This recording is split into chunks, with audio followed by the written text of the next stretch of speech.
following podcast may contain some adult language. You've been warned. Those of you who got an invite, welcome to Nerd Prom. No matter where in the world you are, we're all nerds! International. With the hyphen.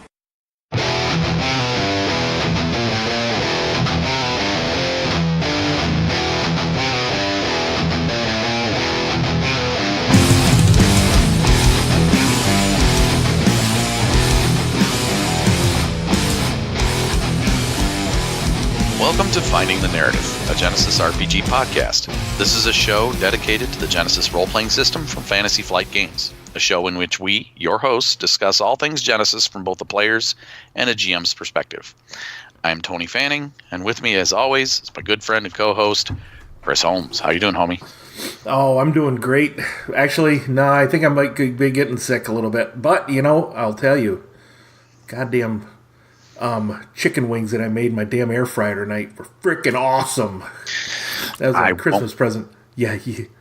I won't complain. You know, I came home to cook spaghetti again. Melissa made spaghetti. Yeah. So no complaints there. Did you see my before and after pictures?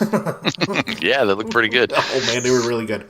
I got to tell you, you can't get sick. We still have more gaming this week. We have Star Wars tomorrow. We have Primordial Machina play test on Saturday. Oh, I can't make it on Saturday. Don't. My wife's gonna be. I know my wife's gonna be in town. She's invited people over. I know. I'm just messing with you. Yeah, so the whole internet knows. But okay, what do you got for news this week? Oh yes, we do. Oh yes.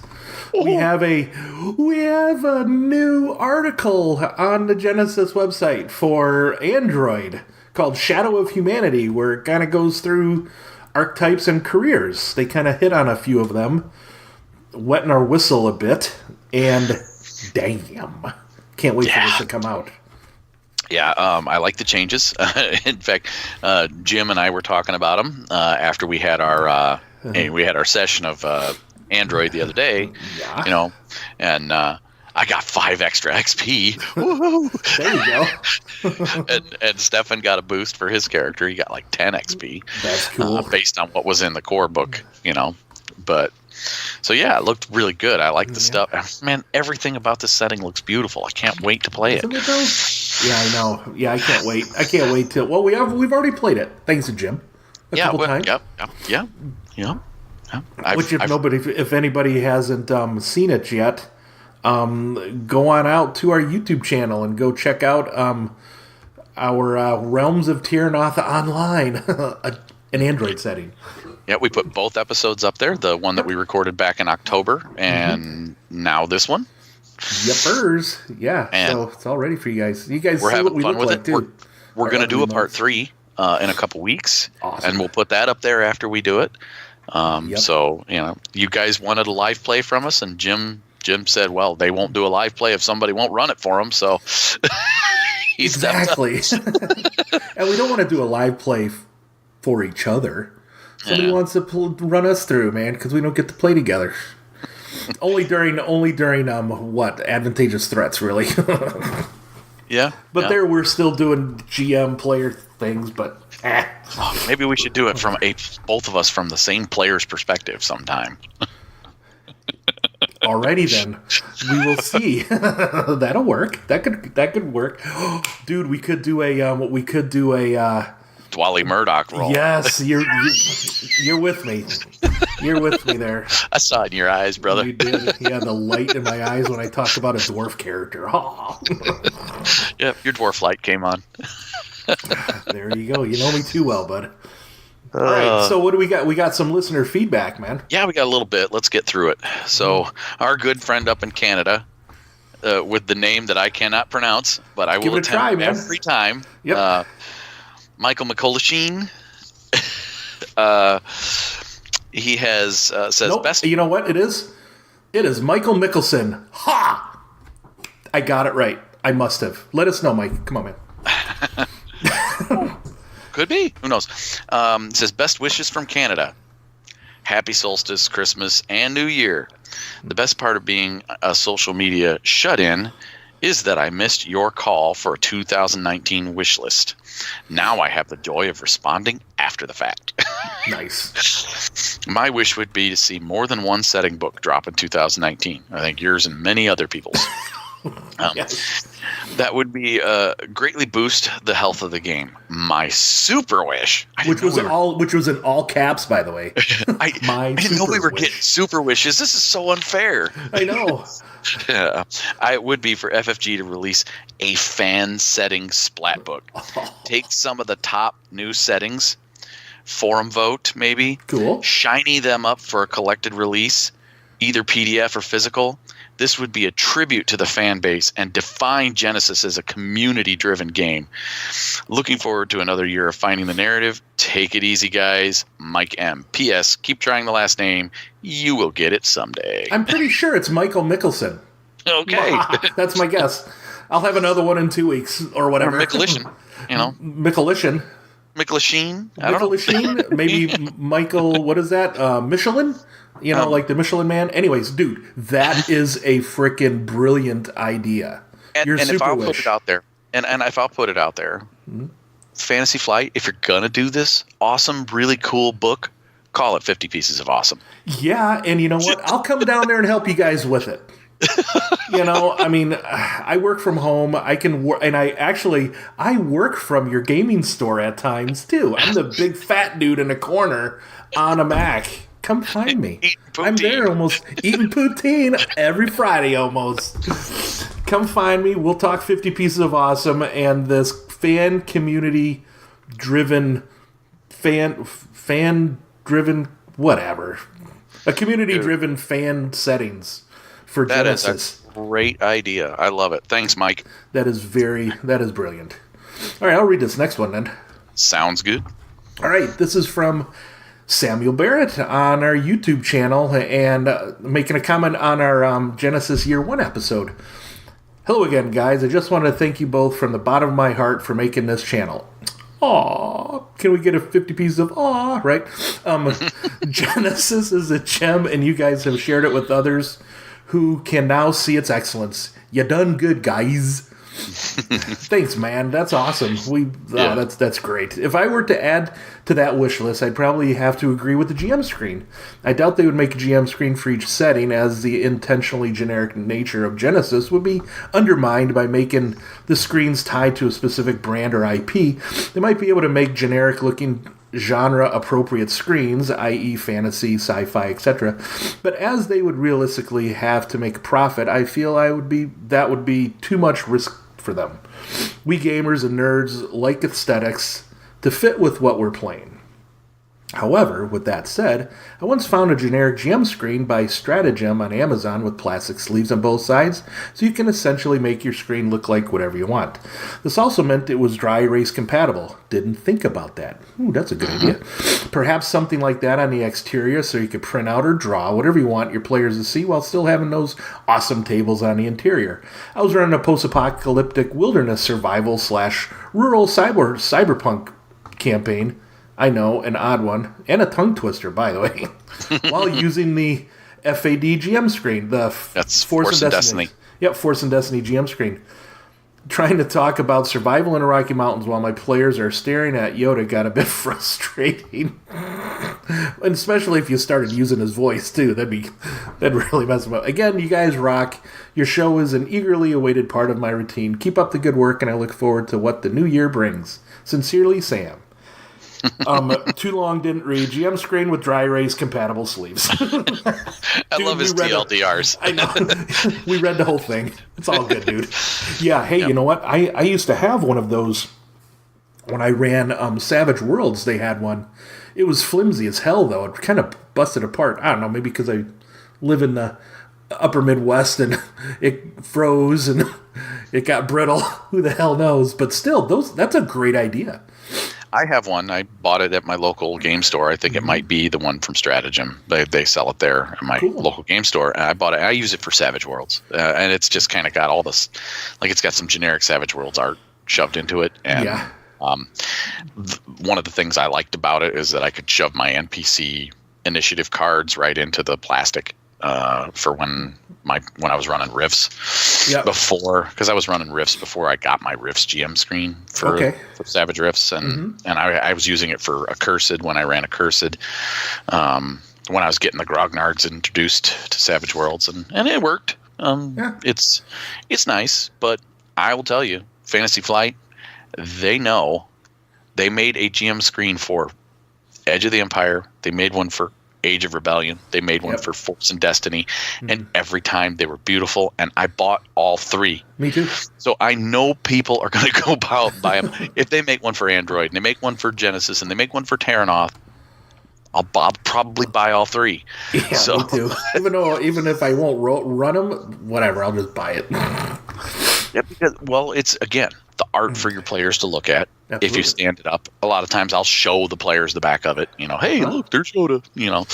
There you go. But I usually just sit with it, play with it, sitting right in front of me, laying out, but just so I can read the charts. But yeah. I mean, really, the critical hit chart is one of the things I use the most.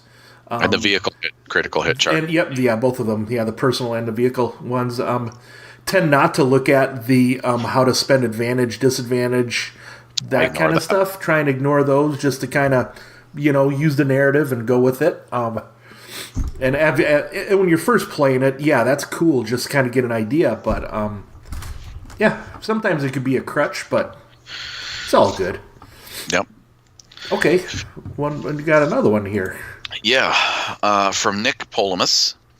On YouTube on our Realms of Terrinoth online part 1 video. Very cool and funny, not phony. What program are you using to play online? Why, that would be Fantasy Grounds. That's right. And we're using a mod for Fantasy Grounds created by my favorite programmer, Mr. Chris Holmes. Yeah, thank you, buddy. Appreciate that. And Jim is actually combining them all into a Realms of Terrinoth, just combining the player libraries, libraries kind of all together, which I think is going to be pretty nice once he gets that together. So appreciate Jim picking that up and going with it. And we also used for voice and the video itself, we use Discord. And Tony and I, we tape. We have video that we're taping right now, but we use Skype too. I don't know why I prefer Skype. It's less choppy most of the time than Discord. When we use Discord, like when we used the Discord for Jim's thing, I don't know, my video got too choppy for my taste. Oh, okay. All right. Yeah, so that's what we use, and pretty straightforward. There's other there's other online. There's Roll20, which is pretty decent. I've used that before. But if you wanted to use Fantasy Grounds, you'll need to find there's a Star Wars Edge of the Empire plugin rule set. I think it's version 2 you need to get the latest of that. And then you can find that in the Fantasy Grounds forums. Yeah, you'll need to sign up and be a member of their forums. It's free. You could just create an account and stuff. Then it'll let you download the files. And then you can find there's a Genesis one out there. I've kind of modded that a little bit, cleaned it up a little bit. It was a little buggy. I have a couple of extensions that I've created for that. And then, of course, the player libraries and GM libraries that we've been working on, too. Yeah, and if you would like for Chris to share those with you individually, email us at the show, and he'll respond sharing those files with you. Yeah, I don't want to put them out in the public just because. There might be some...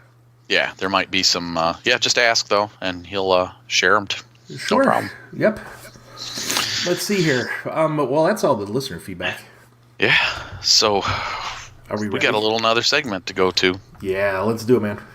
We'll do it.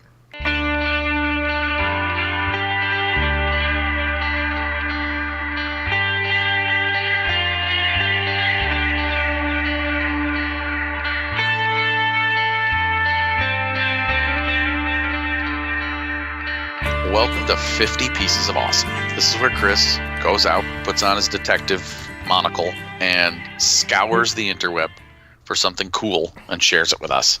What you got today, buddy? Yeah, I grabbed my pipe, put on my hat. Sherlock. It was Sherlock. You know what I found?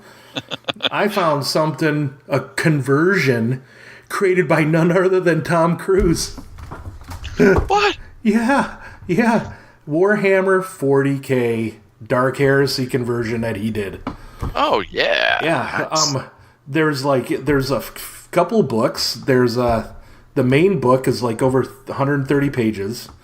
Then he's got a couple other books there. Liber Heresius and expanded character options. And Ordo Xeno's threat briefing on the Tau Empire. To be honest, I've never played Dark Heresy, never played Warhammer 40K, but damn it, grim and dark sci-fi, yes. 2 thumbs up there, man. Yeah. This is just... Every time I picture the Warhammer setting and the dark and gritty, just I played a demo of Space Marines on the Xbox like 10 years ago when it first came out. And I thought it was amazing. And I played this demo over and over and over. Mm-hmm. And then the game came out. It got like horrible reviews, so I didn't get it. Well, I'm telling you, this guy, Tom Cruise, right? I mean, this is basically a Mission Impossible, trying to put everything he could, in here. And you might say it could be even some risky business too if what do you call it? Warhammer folks kind of get a hold of it because there's a lot of stuff going on in here. Which, by the way, he's got some fear and trauma section, and the way that he did it is pretty sweet. And there's like this corruption as well, but the fear and trauma. So get this. So you can when you make a fear check, okay, and you get a despair or like 5 threat or whatever, you develop what's called a mental trauma. And he's got 5 levels of it, meaning there's a, one level is like an easy, a severity level, right? So it goes easy, average, hard, daunting, formidable. That sound familiar, everybody? Yeah, those are difficulties to try and go through there. So every time you get another mental trauma, if you already have a mental trauma, that goes up a severity. So if you have a severity level that's formidable, like a delusion of invulnerability, which believing himself utterly invulnerable, the character has eschewed protective equipment entirely. Wow. Running around in his underwear. Yeah, pretty much. And if that character gets another mental trauma, yeah, dude, he's like mentally broken and gone. Give your GM your character sheet and move on, create another dude. And that's kind of a neat little concept there. Nice. So, I won't lie. It sounds familiar. It sounds like someone who did fear and mental trauma tables of his own. Yeah, you did. Yeah, well, exactly what I was saying there, Tony. And yeah, I think it goes. I think it could go really well with yours too, and I think there's a good complement there.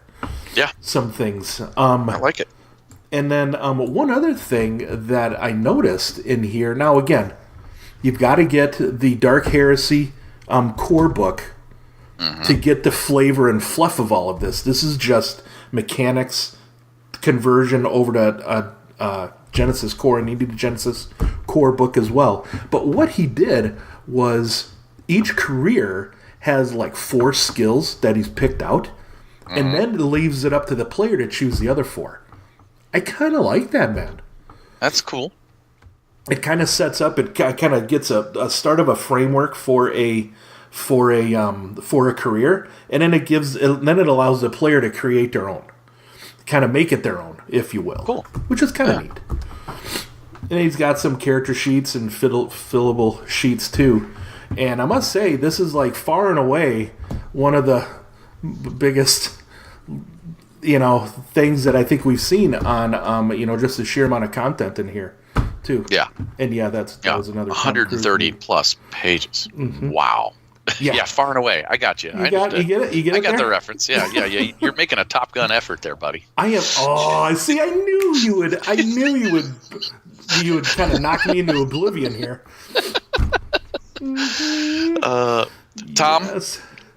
Chris and I would like to award you 50 pieces of awesome. You, sir, may take them wherever you'd like, spend them, keep them, hoard them, That's right. or just throw them back in our face. But anyhow, Exactly. good job, man. Yeah, thanks a lot, man. This is a great piece of work. Well done.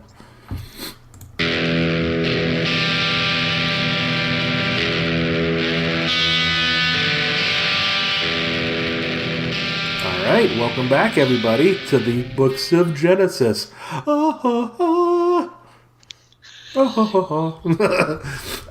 We are going to talk about magic in Primordial Machina tonight. That is correct. Today's show episode, which I forgot to mention at the top of the show. Of course we do. We always forget. It's Magica Machina. Nice. You can say that with your grandmother's accent. I dare you. No. 5 times real fast. Magica Machina. There, just once. With a brack of beans. So, just as a reference, we're 210 in the Genesys core rulebook. Mm-hmm. And also it references the magic skills on page 70 of Arcana, Divine, and Primal. But it kind of tells you in here that we describe several magic skills. You may use some combination of these or create entirely new magic skills unique to your campaign. Regardless, magic skills have certain commonalities that require some additional rules, such as combat skills. Or much like combat skills, excuse me. For the sake of convenience, we might sometimes refer to actions using magic skill checks as spells. Regardless of the source of magic within the campaign world, it can add a lot of flavor if you use various terms for the to differentiate kinds of magic. If you use those various terms to differentiate kinds of, especially when it comes to in-game dialogue. For instance, priests using a divine skill may perform miracles, while druids may summon animal allies. Wizards may use the arcana skill to fling bolts or fire at their foes. So it talks in here, spellcasters are anyone who has at least one rank in a magic skill. Mm-hmm. And if your character does not have at least one rank in a magic skill, they cannot attempt to use magic. Magic cannot be used untrained. It's very specific that it says that because it's in bold. Yeah, it is. It is. It's bold. Yep. This includes performing any of the magic actions or maneuvers listed later in the section. All spellcasters, no matter of type of magic they use, also need to have a certain amount of knowledge concerning magic and its possibilities. Yep. For this reason, your character is going to benefit greatly from having a couple of ranks in the knowledge skill if they want to be a spellcaster. Now, what that means is the knowledge skill that pertains to that magic. Mm-hmm. And then it goes into using magic in narrative encounters, and it goes into the various different spell types. Doesn't really give us a huge amount of guidelines when creating our own magic skills. Right. At the end of it all, it does talk about magic implements and being able to use and how to set them up and use different ones. But thankfully, we have another book from them. Yes, we do. That gave us hints on how to customize magic for a setting. Mm-hmm. And one of the things that we picked up on when we were going through our review of that is in the talents. Yes. There are talents that allow you to unlock potential to use magic. Mm-hmm. And then also were 2 new types of magic added. Yep. And one of the features that, and I'm getting a little long-winded here, but I'm getting to it. Yep. One of the features that came from reading in Terrinoth and reading in Genesys in the core is that there's certain skills, magic skills, magic actions. Spell types, actions that are prohibited by certain types of magic. Mm-hmm. So that's for instance, like in the core book, Arcane, you can't use the heal action. And that's one example of it. And then in Terrinoth... Oh, go ahead. And you can't augment either. Oh, yeah, that's true. You can't. And then in verse, say, you can't attack with words. Even though sticks and stones may break my bones, but names will never hurt me. Well, that's true, I guess, in Terrinoth, right? I mean, the verse, you can't attack with it. So when we were creating our setting, we came up with a lot of pretty diverse types of magic. And we had this idea that we wanted a magic for each ability score. Yeah. Based on each ability score. Yep. And so part of the things that I liked, the theme of the magic, I liked having, instead of having just 2 or 3 spell types that you couldn't do with a magic skill, or action types, Chris and I decided to go with 1. So each magic sphere, as you may call it, I like to call them spheres, each sphere of magic in Primordial Machina will have 1 banned or prohibited magic skill that it cannot use. Yes. But like Chris and I do, we wanted to make them cooler too. Yeah, we did. And I think we might have. We might have hit on that. So yeah, we came up with each sphere also has a specialization. And that is a specialized spell. This is a rule. Specialized spell type or action is automatically upgraded once. Yep. Or no, sorry. Is it upgrade? No, it has the difficulty reduced by 1. Okay. We have upgraded in our notes, in our show notes. Yeah, I'm sorry. It is. We went back and forth on it. Yeah. It is what it is the difficulty is reduced by 1 at the end of calculating the spell value to a minimum of 1. Yes. So you're automatically, if you're casting an attack spell and attack spell is your specialized action, you automatically get to add something to it for free. Right, or at least reduce the difficulty for free. Yeah. Yep. So which is cool. You can build it up and then boom, you can reduce it. You never have to cast the base version. Yeah, you can always add something that's +1, like range. Yep. On something.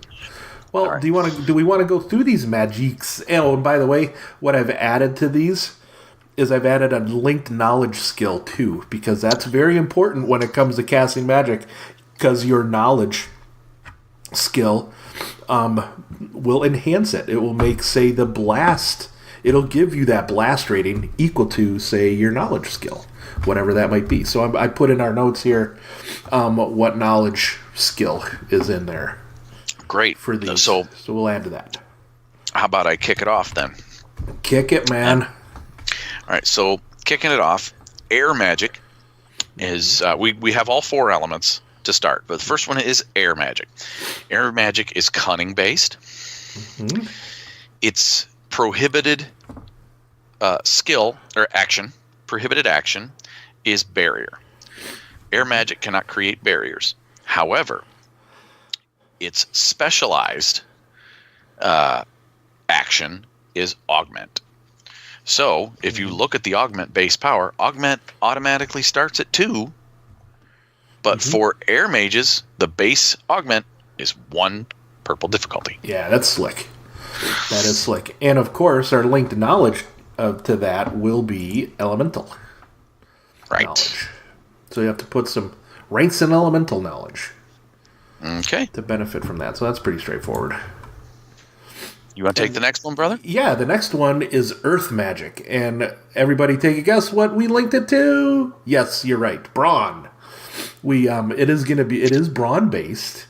The banned magic action is the Dispel action.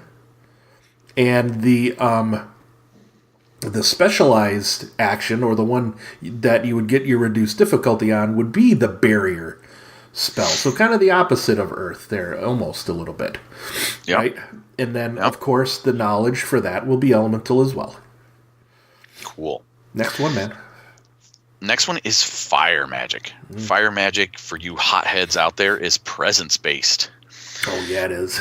Its prohibited action is healing. Yeah, which Fire. sucks for Jamalto on Saturday nights, because I can't heal anybody. Fire no heal. He just likes fire to kill. no heal. He likes to burn. He just burns stuff. And he does it well because his specialized action is the attack action. Oh, yeah. And then of course, the knowledge for this particular magic is elemental. Sure. I know. Yeah. All right, and then our last element is water, and that is agility based. The banned action is curse, so you can't curse anybody if you're a water mage. But you can heal them with a reduced difficulty. That is the specialized action. Specialized action is healing, which makes sense. You know, I like how that goes. The theme of that just feels right. You know, and and then of course the knowledge linked is elemental. Then we get into our two magics that are kind of different. Yeah, kind of. Yeah, they are. So we have Artifice. Artifice is intellect based. Yeah. Its prohibited action is conjuring. You cannot conjure with an artifice. Nope, you are actually making stuff. This is like your technomancer, your weird scientists, if you will. You know, you're actually the assembling tinkerers. something, or using chemicals, or using alchemical solutions. Exactly. And then the specialized is dispel, because it's more technology based, less magic based. Therefore, it's better at dispelling. Yes. And the linked knowledge is I think it's science. it's science. Yes. Oh yeah. Science. Okay. And then the last one. So the last one is blood magic. It's willpower based.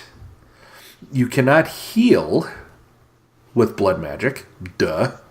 And there's a main reason for that, but go on, Chris. And then, but, pardon me, you can curse people at a reduced difficulty as well. And the linked knowledge is going to be hidden knowledge for that. So it's like you're a cultist. This gives it that like a little bit of like a Cthulhu-esque, a little bit of spin on that, where you can really draw on those themes with these hidden knowledges and the blood sacrifices, and you know, if you want to do a Temple of Doom scenario, feel free. That's what he would be doing, right? Ripping the heart out. Nice. Yeah.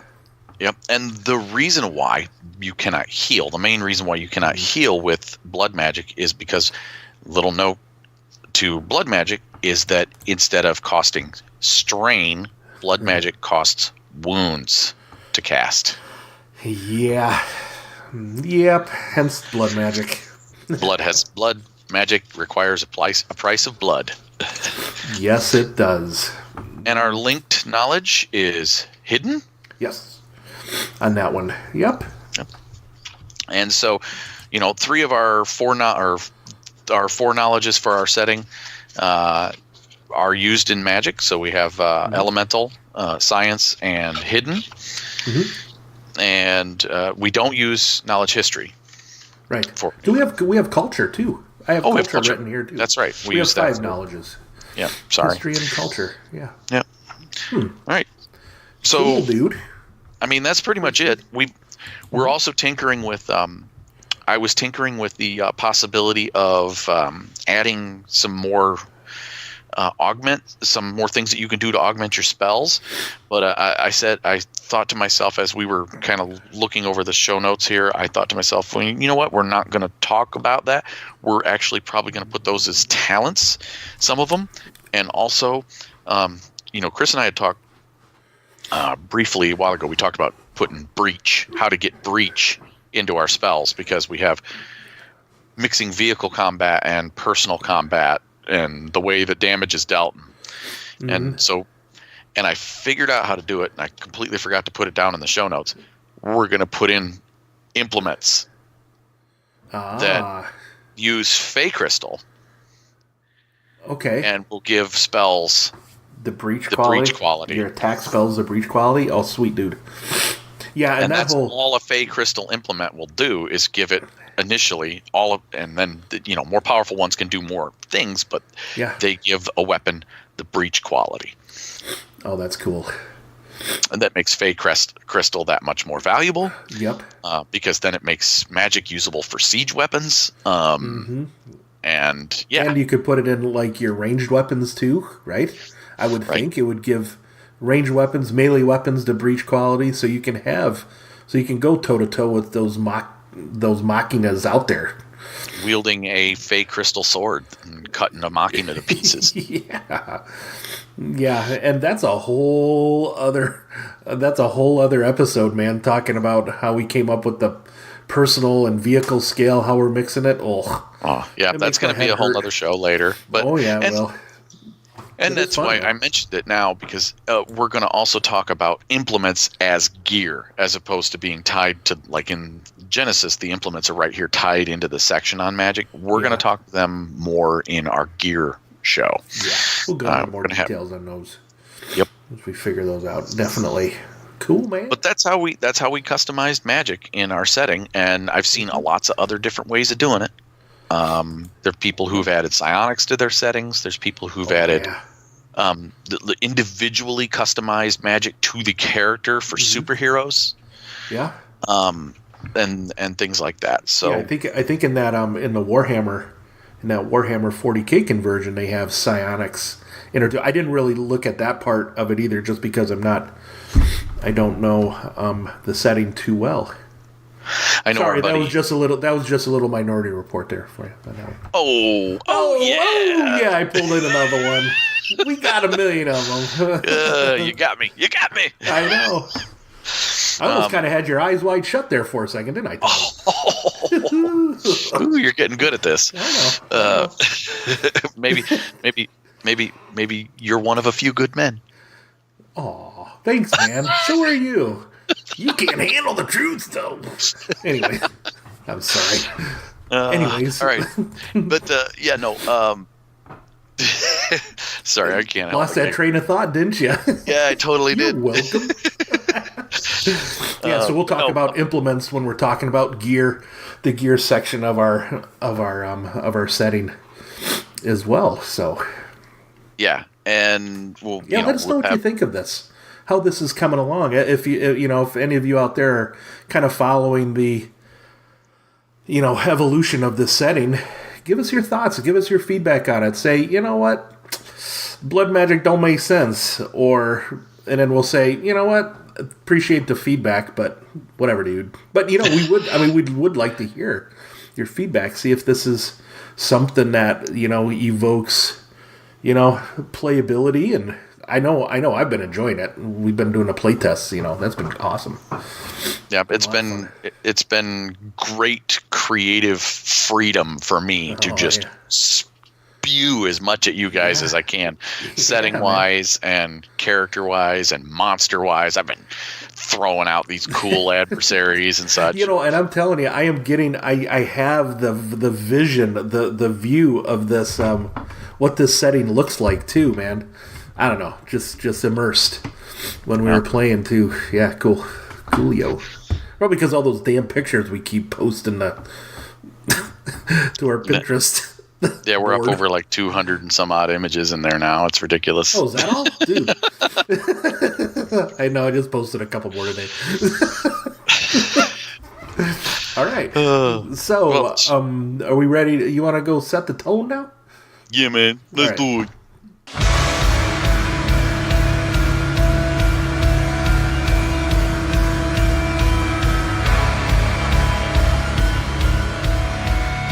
Welcome to Setting the Tone. Today we're going to go to the Realms of Terrinoth.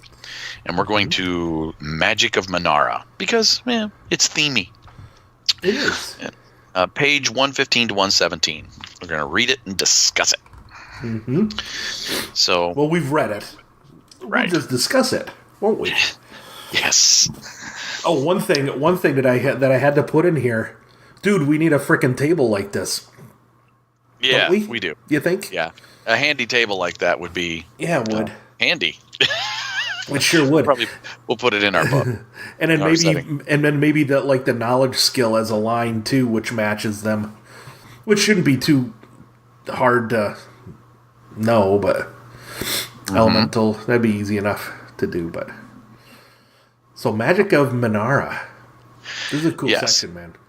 Yeah, and what it really does is it gave me the real feel for how rune magic, which is the thing that identifies Terrinoth as a. Yes. I mean, the initial Terrinoth settings were rune-bound and rune wars. They were the original Terrinoth products, and so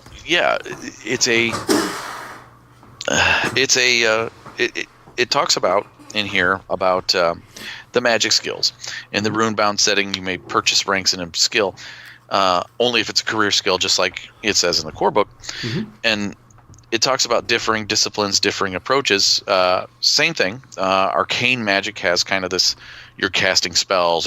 It's formulas that have been taught over the centuries. You have to go to a university. It takes years to learn. Yes. That's arcane magic. Mm-hmm. And then you go into your divine magic, which is, prayers and miracles and dropping G's word name, yo. And you're appealing to the outsiders, so to speak. Mm-hmm. And then in Primal, it's nature. It's the natural world and the power of life, and that's. And the last one, or last two, the new ones. You've got verse, which is it's the power of words. It's the bardic music. It's the rhyming word, so to speak. Mm-hmm. And it has a different approach, and it has to be spoken, or music has to be played with it. It kind of requires an instrument of some kind, whether it be your voice or a physical played instrument.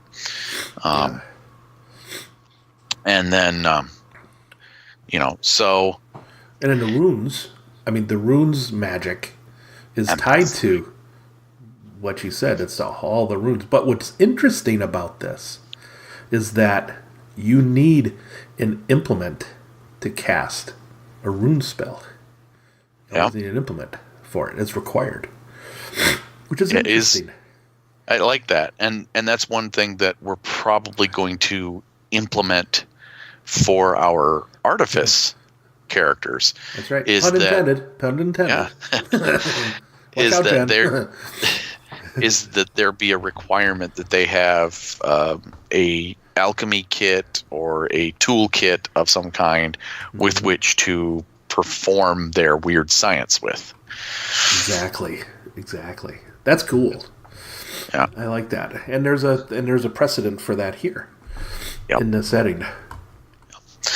And then it goes on into and what is interesting is that what I'm also reading here, the end of the last paragraph on 115, talking about if a rune, say an immolation rune, versus a stasis rune, both manifest a magic barrier, the narrative can be so much different. Like you have a barrier of flames in front of you, whereas the stasis rune, all of the say the arrows coming at you slow down so you can kind of pull your Agent Smith and dodge out of the way or whatever. Kind of slows them down. So the narrative, thinking about even our setting too, and we've done this, even the guys when they're casting their spells pull on what elements are being cast from, so you can really pull in a neat narrative in that regard. Like if there's a prime, if they're like in this game, I remember Jamie when he cast like a barrier spell or whatever it was. Oh, I know what he did. He was activating a heroic ability. But he described casting a spell like slamming on the ground or doing like a Superman punch or something that just sent out this force magic that just knocked all the minions down and out of the fight because of that. And that's really cool. Yeah, it kind of basically turns your character into their own legend. Oh, yeah. Yep. And the narrative belongs to you as the mage. You, the caster of the spellcaster, whatever, mage, divine, and in our setting, same thing. Narrative belongs to you. You choose fire magic as your magic, and you're an elementalist, and you got that. Then, bam, your spells are always fiery in some way. Yes. They incorporate some aspect of fire, whether it's ash or heat or fire itself or lava or whatever. Yep. Your spell has some aspect of fire tied to it. Yeah, and then narrative. Yeah, and then back to the Realms of Terrinoth magic. One thing that I like here is where it's talking about the arcane arts and kind of where it comes from. Was quote unquote the first and the Earthrights. Is that how you pronounce it? The Earthrights. The Earthrights. Basically speaking creation into existence. You have your good, lawful types of primordial beings, if you will. Think of it that way, right? Right. And you have your evil, chaotic beings, and you've got this pendulum, if you will, of the magic kind of flowing from back and forth, and I think that's kind of what they've called this turning thing, right? I don't know. I'm trying to understand it. That's kind of interesting too, but no, I like that. Go ahead. It kind of gives you a little bit of history here, and it goes into it. The turning is actually what the Empyrean realm and the Infernal realm and their power struggle created basically a piston on the universe. Yep. And so as the Empyrean would rise, the Infernal would fall. And as the Infernal would rise, the Empyrean would fall. And it created this piston effect. And in the center of it all reality began to turn. There we go. And that force that created that turning, they call the Virto Magica. And that's what created magic. That is magic. That is where it came from. And cool. And it talks about in here. It talks about how how magic is taught in the realms. When I said it's taught at universities, it's taught by. So basically, you have to have these scholarships for people, or only nobles go to study, and there's so very few instructors. It's extremely rare. They talk the words rare are mentioned a lot in this whole section. Yeah. Because basically your heroes are going to be the only people who are going to have magic, and maybe a few villains are going to have magic at their disposal, and most people are going to be unable to grasp it. Yep. Yeah, and I forgot that after reading this again, I forgot they actually pulled in the concept of those hedge wizards who didn't go to the university, that are kind of have that, maybe they flunked out, right? Or they can naturally pull on the Virto Magica, and they're kind of treated with suspicion. If you're not at university and you've studied, at the University of, say, if you're not a Greyhaven wizard, you're going to be like, ooh, you're kind of wild and wicked. You actually know what the hell you're doing, right? Yeah. Right. Yep. And they're going to mistrust you. They're not going to, people are going to mistrust you because you don't have a reputation for being someone who has the discipline to handle magic. Right. Yeah. So, and then it goes into the source of sorcery, which actually is what you were describing, the turning. What I was describing, the turning and all that, and where it came from. You did a good job of that. I like that. Yeah. That was pretty good. Well, I tried to give it a more visual look than the words here say. But then the elves kind of tap into it differently, which I noticed that was kind of cool. And I think course maybe they do. They always do stuff differently. Yeah, Frickin' elves are weird. Yeah, they are. That's why they're not in our setting. Frickin' elves. Yeah. Oh, which, by the way, it made me think of this. Okay, sorry. Small little sidebar. Didn't ask you this earlier, but I'll ask you this on the air. Dude, I've been cooking with the air fryer. Kind of want to do another show segment called, and I think my daughter came up with this, Lambus Bread for Thought. Where every show I come up with, hey, this is what I made with my air fryer this time. For gamer food, man. Because I cooked these wings for my gamer buddies on Saturday night, and you guys enjoyed them. Didn't you? Oh, yeah. I cooked some. Well, maybe we'll have it as an unofficial show segment until you get tired of using your air fryer. I know. I don't know, man. Those friggin' wings turned out pretty good. Anyway, sorry, sidebar. Oh, you're a hell of a cook. You made some great-ass Death Star waffles while we were counting the cob, man. Just think what I could do with an air fryer with those fuckers. I'm going to try donuts. I think I'm going to try my Svingy Italian donuts this weekend. Maybe tomorrow night. Maybe later on tonight. I don't know. Right. Anyways, sorry. Okay, right, back on track. Back Talking to about focus. elves, how they... I don't know. Every time I think of elves, I think of lambus bread. Oh, I've had 4. Right?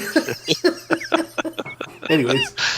So the elves, they use it. Yeah, I'm just so glad that in our setting, the elves have gone away and are in oblivion now. So... Yeah, they are. With the gnomes. Or are they? All right.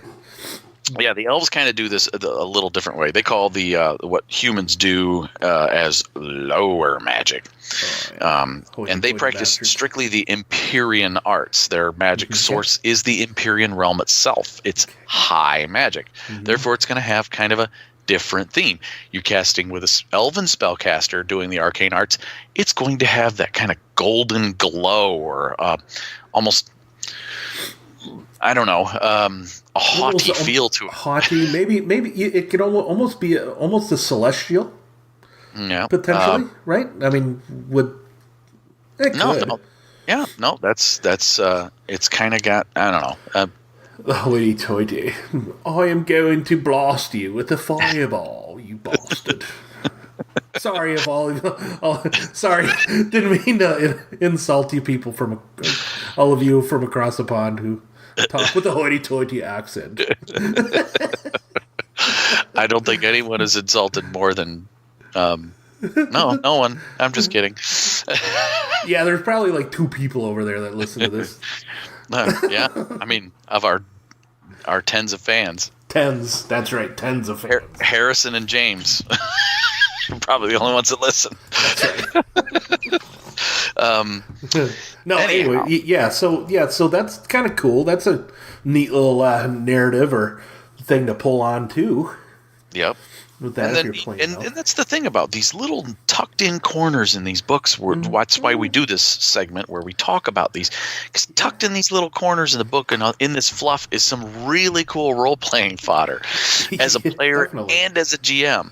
Because reading that as an elf, I'd be like, oh, I know how my magic's going to be from now on. It's going to be like golden, glowy shit, and I'm going to be like, some sort of fucking elven super mummy or something, And totally gonna look down on that dwarf rune caster because he needs a freaking implement to touch the magic, right? Yep. To pull on the magic or something.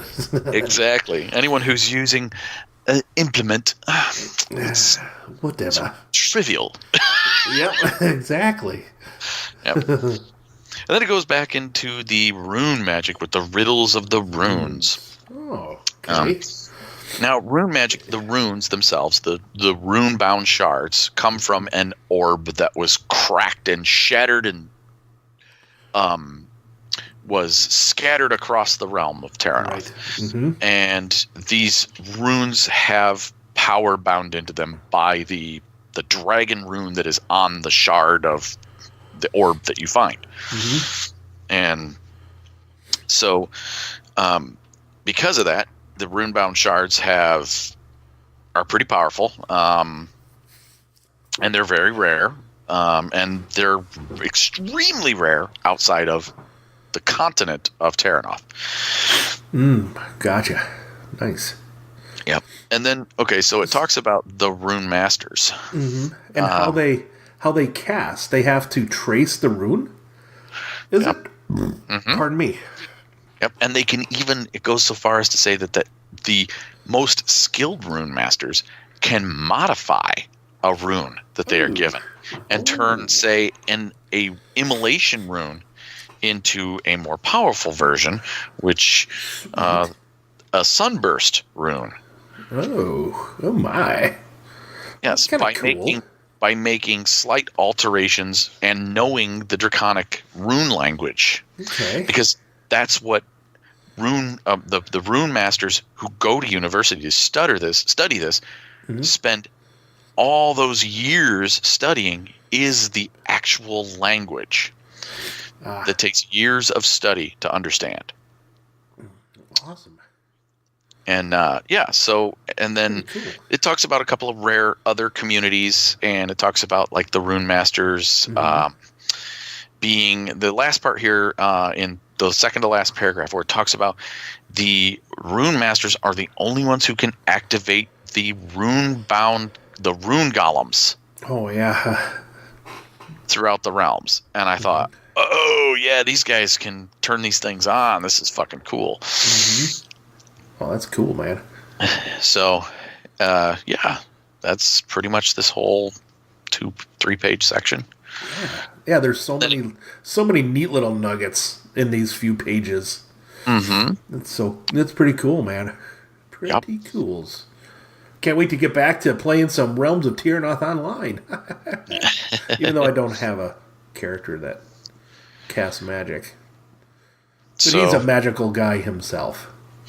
Yeah, but you do have a rune on your hammer. Your axe. Yeah, your big axe. Yeah, you have one of the most powerful runes out there. Or whatever it was, right? It's the one that gives it the ability to slice off that dragon head. Yep. So, who knows? Maybe someday Jim will take us and let one of us get one of those lightning strike runes, and we can go into the jungle and we can make Tropic Thunder. Yeah, we can. I see what you did there, Tony. See what you did there. Well done, sir. Well done. All right. Maybe that takes us on to our next segment then. That'd be sounds groovy. Let's do it. All right.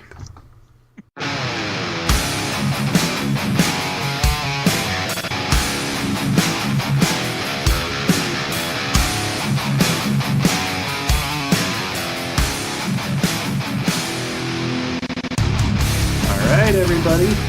Welcome to Advantageous Threats, and if you missed it like I did, there were 3 other nuggets back there, hints that Tony threw down, that I completely missed, probably because I'm trying to not to sneeze during this. No problem, dude. Yeah, hopefully this next segment will kind of be a bit of night and day here. Yep. As far as I know, we're both Americans, so it will be American made. Yeah.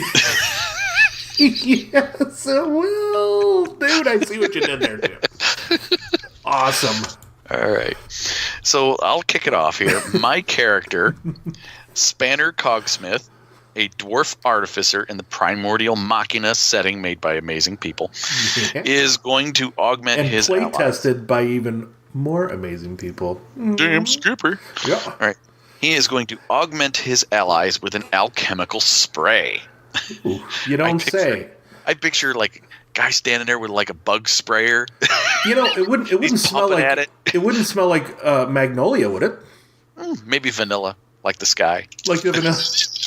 Yes, you did it again. Well done, sir. I'm catching them now. Yeah. Okay. So alchemical spray. Yep. His artifice is intellect based. There he has a 3 yellow, 1 green pool. That's 4 intellect and 3 ranks in artifice.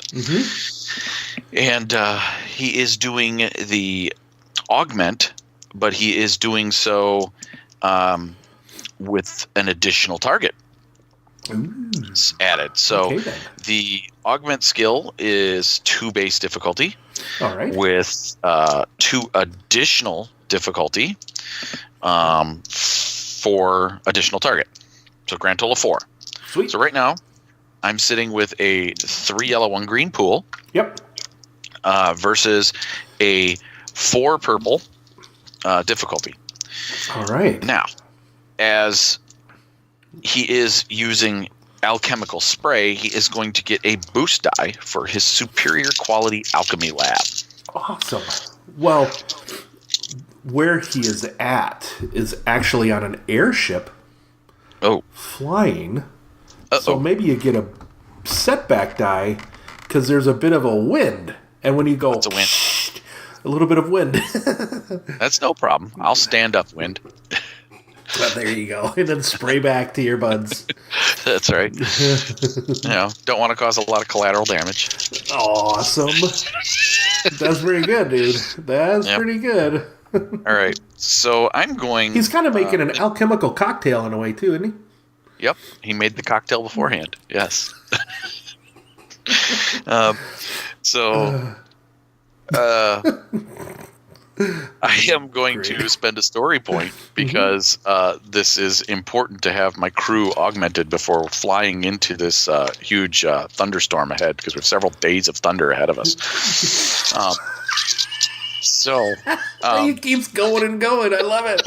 Why don't you move one of those to the you can move one of those to like a red, because I'm going to flip a story point because you might be losing it. Might slip out of your hand or whatever. Sounds good. All right. So, and my primary target is going to be the character Jerry Maguire standing there. So hang on. Oh, sweet. All right. I was wondering when we were going to get that guy in. That's right. All right. Jack Reacher's captain. Right? Keep going. All right. We will. Don't worry, everybody. All right. I have grand total at the end of it all 1 simple success and a despair. Holy buckets. I had 3 dice come up blank, too. Did you really? Including the one for the wind. So the wind came up blank. Okay, then. I'm going to go to my trusty little... I love using this despairs, man. Mm-hmm. All right, so success, that means that the primary target of Jerry Maguire and my secondary target, who I would pick, would probably be Captain Jack Reacher. Yeah. I have those 2 as my targets for the augment, and they're all sprayed down with this bug spray. Yeah. Unfortunately, it springs a leak. Uh-oh. And it kind of burns your hand a little bit. Uh-oh. And you drop it, and your alchemy lab just goes up. So you're gonna have to rebuild that. You won't be able to cast any spells. You won't be able to do any more spell casting for the rest of the encounter. Oh shit! Despairingly so. Be busy putting out the fire on the deck of our airship. Yeah, you will. Well, more of a acid.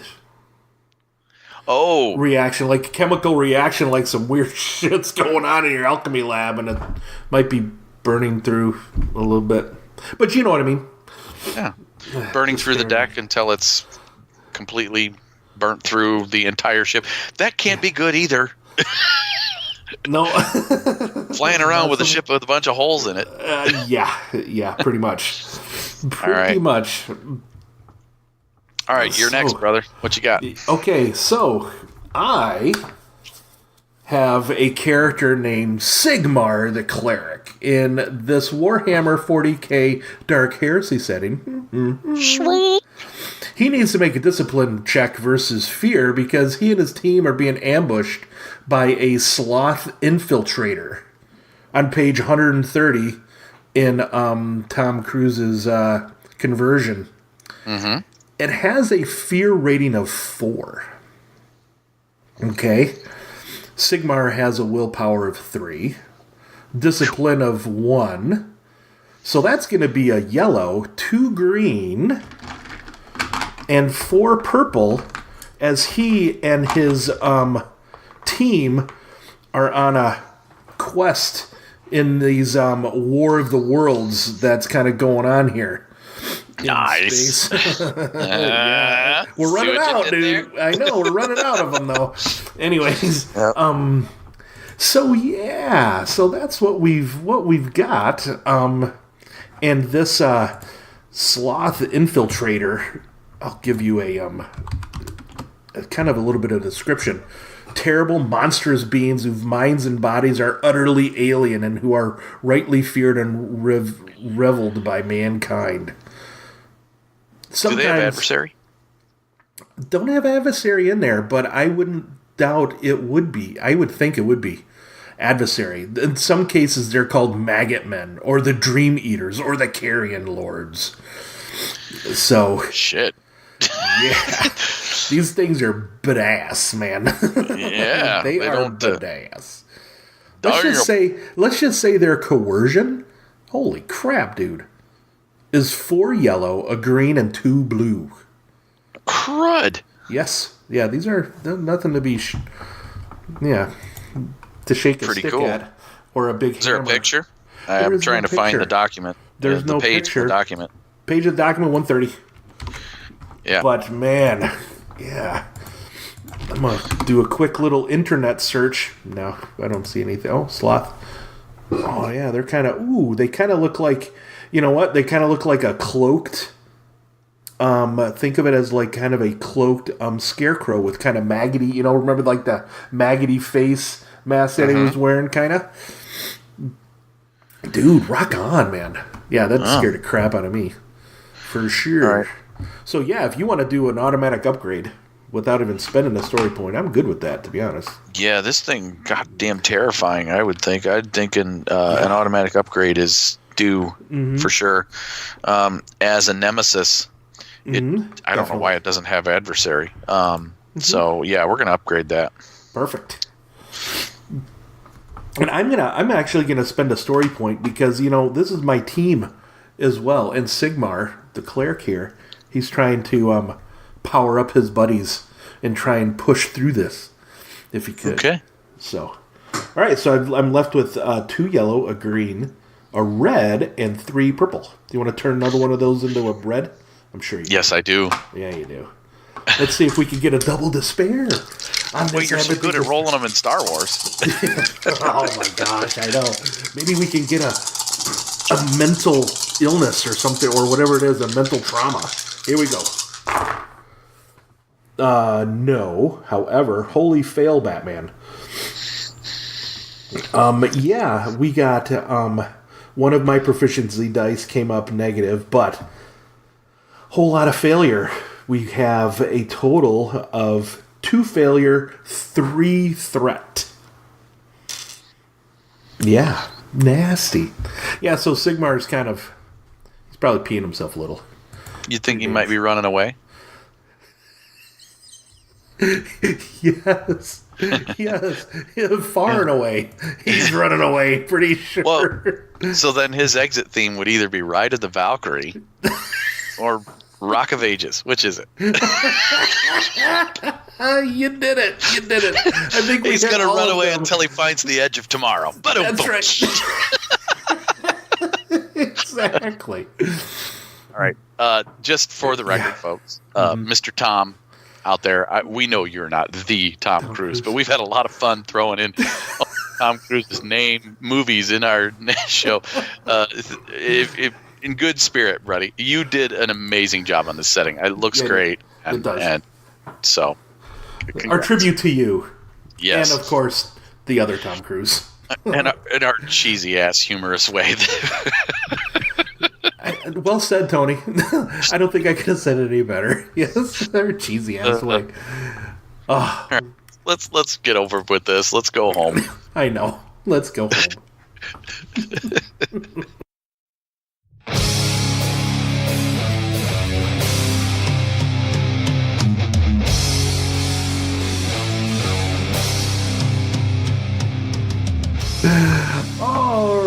everybody. Hope you enjoyed our show today, whenever you're listening to it.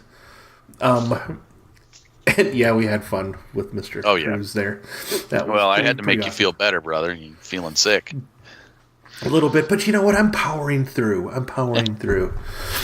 Anyways, so I would like to shout out to those, the Imaginary Ramblings. Matt and Ben out there from West Virginia who talk about pretty much anything nerdy.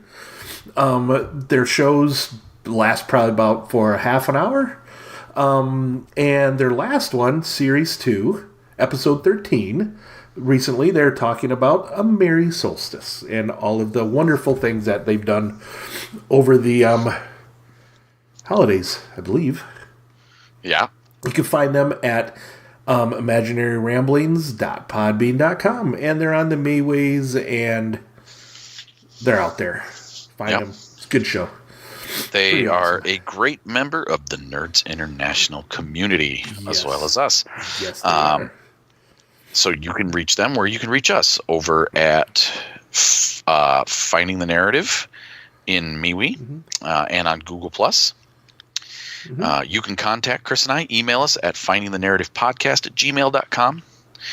You can get a hold of me on Facebook. A couple people have done that.